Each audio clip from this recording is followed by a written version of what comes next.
তাদের প্রত্যেকের রূহের উপরে আল্লাহর সওয়াবটুকু পৌঁছে দেন।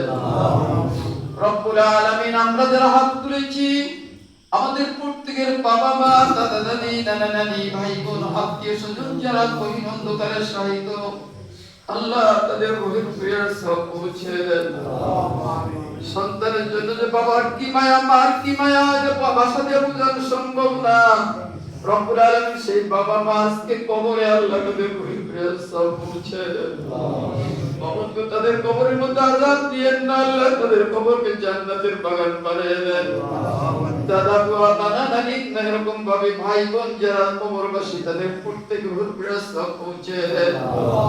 আমার পৃথিবীর মাটির নিচে যত মুমিন মুমিনাত, তাদের প্রত্যেকের রূহের উপরে সওয়াব পৌঁছে দেন। আল্লাহ, যে নজরুলকে কেন্দ্র করে দোয়ার অনুষ্ঠান করা হলো, অল্প বয়সের ছেলে আমার মনে এরকম লাগায়, মনে হয় জীবিত এরকম লাগতেছে। রব্বুল আলামিন, নজরুলকে আপনি জান্নাতবাসী করে দিয়েন। আল্লাহ, এদের বাবা মা আত্মীয় স্বজন সকল কুলের আত্মীয় স্বজন যারা জীবিত, তাদের উপরে খাস রহমত বর্ষণ করেন। আর যারা কবরবাসী, তাদের রূহের উপরে সওয়াব পৌঁছে দেন।